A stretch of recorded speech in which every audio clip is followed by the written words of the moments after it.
Nikon just announced the exciting new Z5, a full-frame mirrorless camera that finally has professional features, and this could introduce a mass migration of wedding and portrait photographers over to the Nikon mirrorless system. It's a big deal, so why is Nikon being so quiet about it?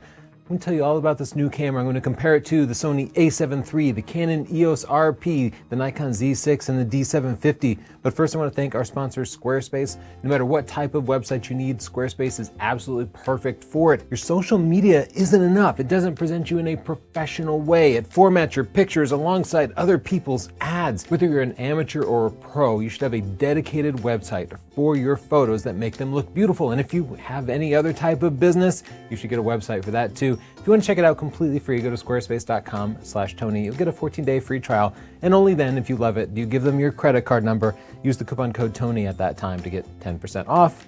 Thanks, Squarespace.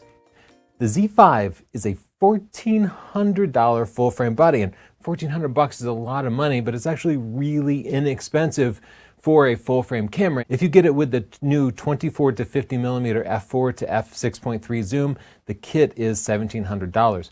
That lens I'm kind of disappointed in, because everybody who picks up a 24 to 50 zoom is going to be disappointed with the range. A 2x zoom range is just not enough for most people. That's actually less than you get with most new smartphones. You're going to want to go in further. Now, Nikon has other lenses that do go in further, but of course they're more expensive. They are also offering the kit with the 24 to 200 lens, and this is the one I would suggest people get. But then it comes in at $2,200, which is quite a bit more expensive than it would be for a similar kit from Canon. You see, it's only when you really zoom in past 100 millimeters that you start to see real advantages compared to the $1,500 smartphone price range.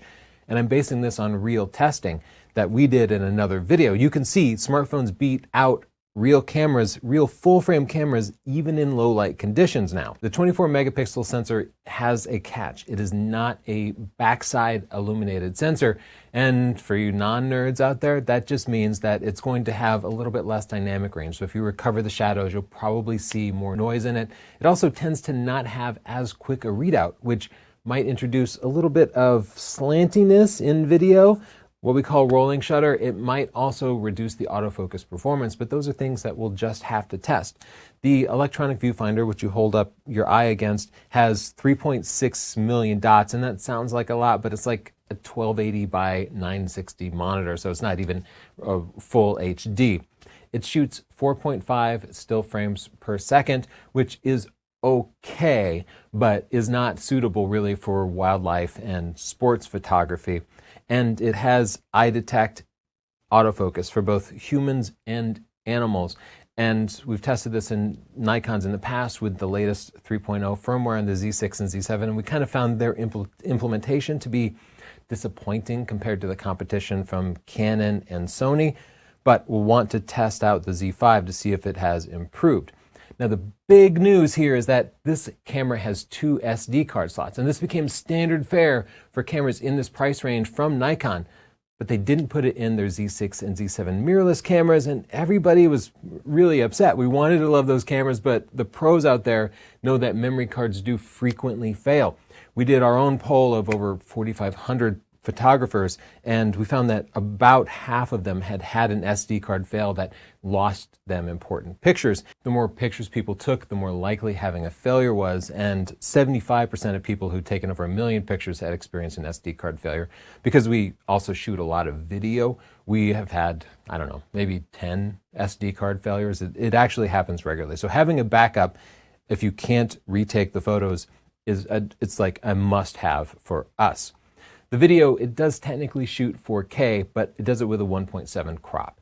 And for me, that means the 4K video is just useless. Like, you could get it under controlled circumstances, but the way I tend to shoot and the way most hybrid shooters will shoot is they'll switch between stills and then they'll be like, oh, I want to grab a video clip of this. And it means that you would need to completely recompose the shot. It also means that there is no wide angle shooting with this, because even if you put a wide angle lens on this and then record it in 4K video, that would then become more like a normal lens. So it still shoots 1080, 60 full width. And that's probably what I would recommend that you use it with. Let's just not call it a 4K camera. The rear screen is okay. It's 3.2 inches and it has 1 million dots. That means it's about a 640 by 480 screen. And that's like a monitor from the 90s, you know what I mean? And I mean, none of these cameras have a good rear screen, and that's really disappointing to me. So I don't mean to harp in particular on the Z5. They all have bad rear screens, but this one, again, isn't that sharp.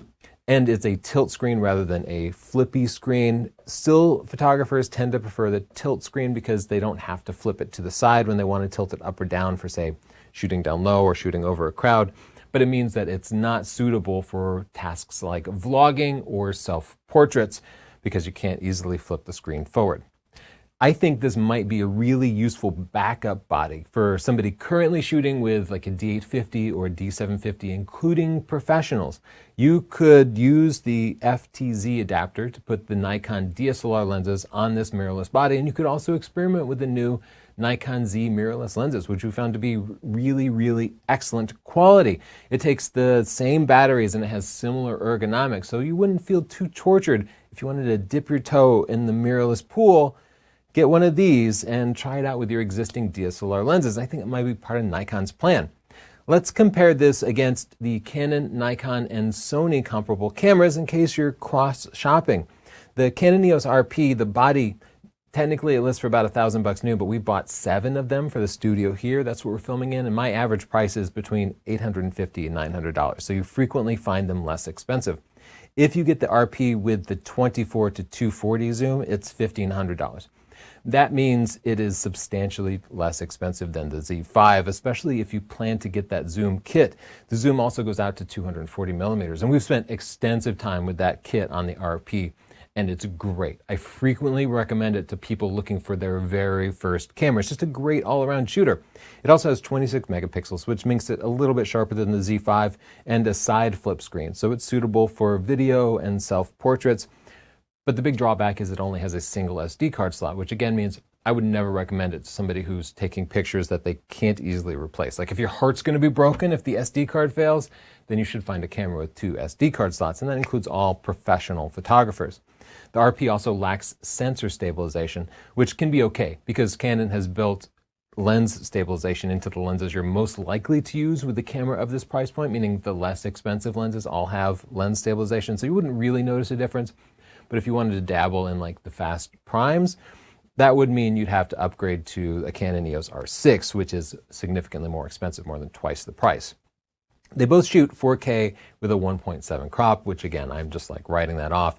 The Canon EOS RP is substantially lighter, about a third lighter. The Sony A7 Mark III versus the Z5. The A7 Mark III launched at $2,000, which was undercutting all of the competition, and now it regularly sells for about $1,800 or about $1,650 used.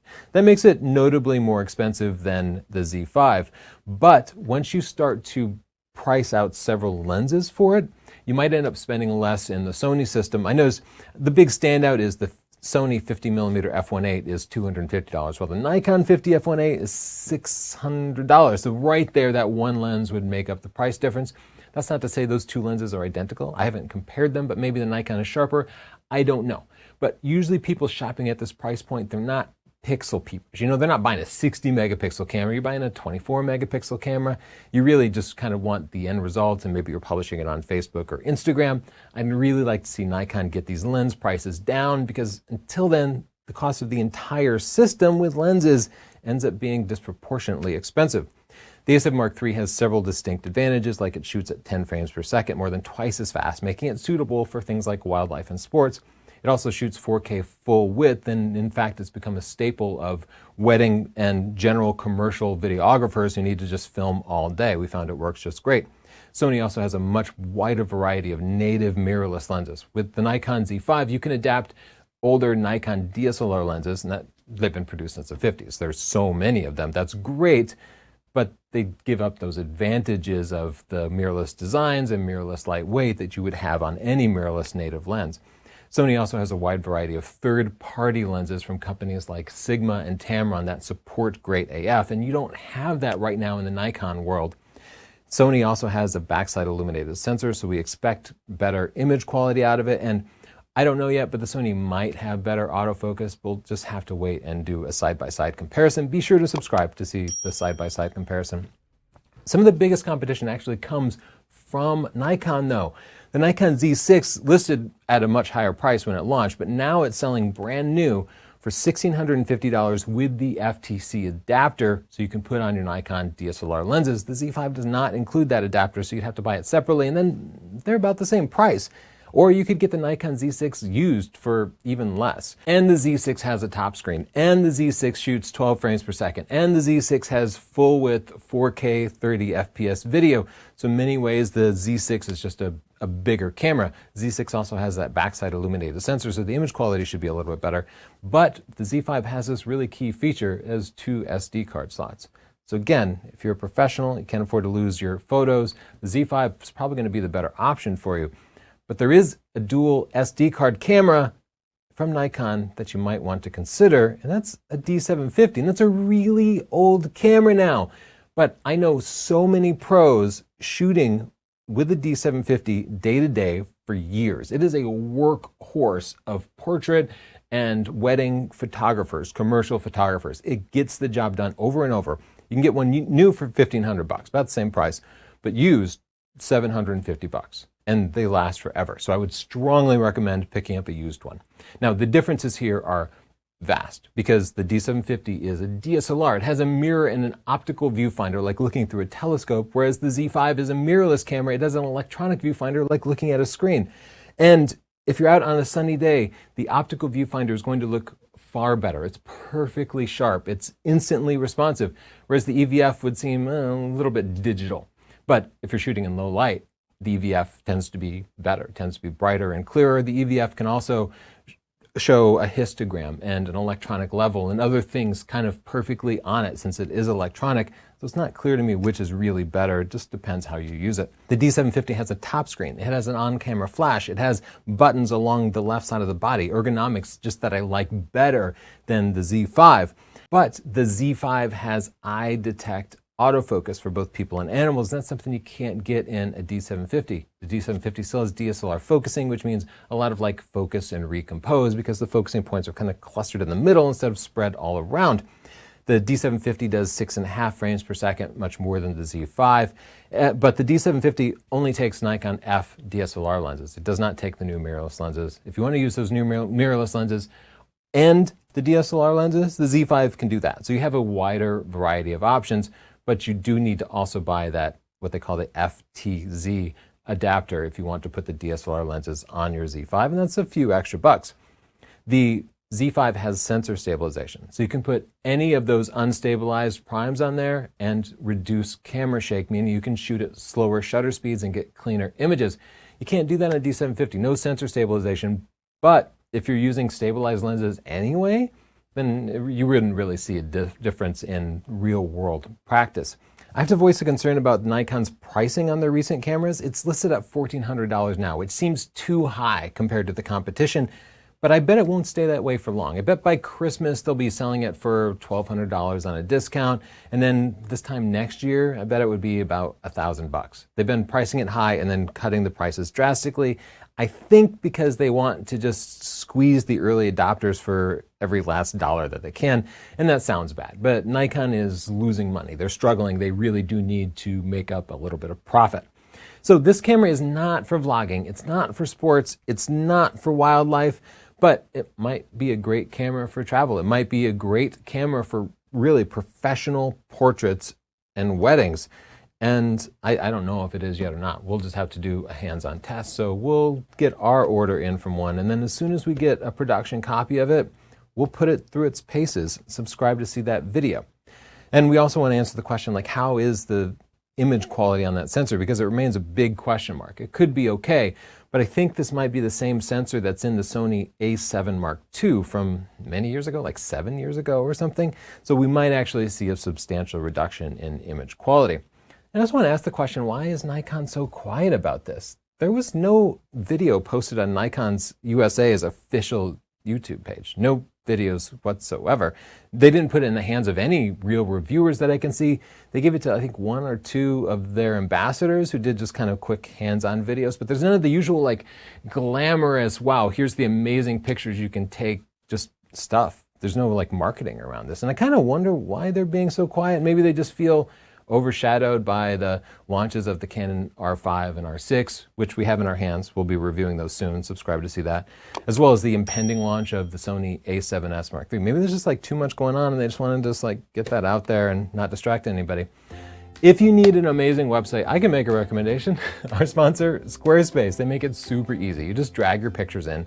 I just added another website to my portfolio. I think I have like 5 Squarespace websites now. I pay for all but one of them. Anyway, try it out. Just go to squarespace.com/Tony, set up your website, play with it, have fun, find your very best pictures in your collection. It's a good exercise anyway, and it doesn't cost you anything to set it up. If you decide you want to keep it, use the coupon code TONY and you'll get 10% off. In the comments down below, I'd like to hear, are you happy about the Z5? Are you going to pre-order it, or do the competing cameras still look a little bit better to you? What did you hope to see in the Z5? And what are you looking for from Nikon next? Because I think we're going to have a Z6S and a Z7S coming soon. And those might be the pro cameras really worth waiting for. I'm Tony Northrup. Thanks so much. Bye.